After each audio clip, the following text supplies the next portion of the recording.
Salut, mercredi 29 janvier 2025. La guerre des nuages. Bon là, cette émission elle a 2 semaines, vous aurez le lien dans les commentaires.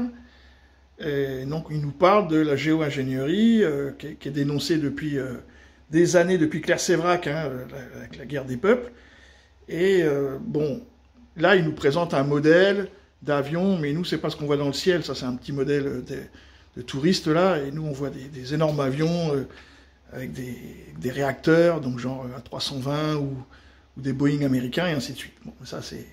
En tout cas, s'ils font des émissions comme ça, c'est qu'ils sont en train de nous prévenir que, bah oui, voilà, effectivement, la race humaine, elle fait de la géo-ingénierie, bon, ils jouent aux apprentis sorciers, mais en même temps, c'est pour notre bien-être, hein, c'est un petit peu la conclusion de l'émission.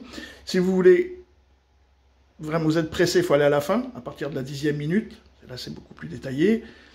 Sinon, il faut prendre tout parce que ça explique un petit peu de l'origine à maintenant. Et bon, voilà. Donc, un petit spoiler. Et puis, bah écoutez, je vous invite à regarder cette émission. C'est plutôt pas mal. C'est une vieille obsession. Les Aztèques sacrifiaient des enfants pour apaiser Tlaloc, le dieu de la pluie, et certaines tribus natives américaines pratiquent depuis des siècles la fameuse danse de la pluie. Mais en 1946, un homme a trouvé la solution pour contrôler les cieux.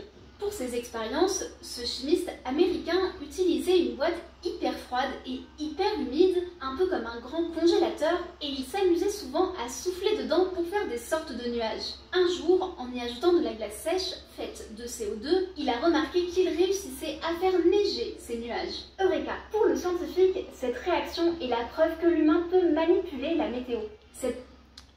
Manipuler la météo, en faire une arme, vous irez voir tout ça dans la suite. Salut les amis!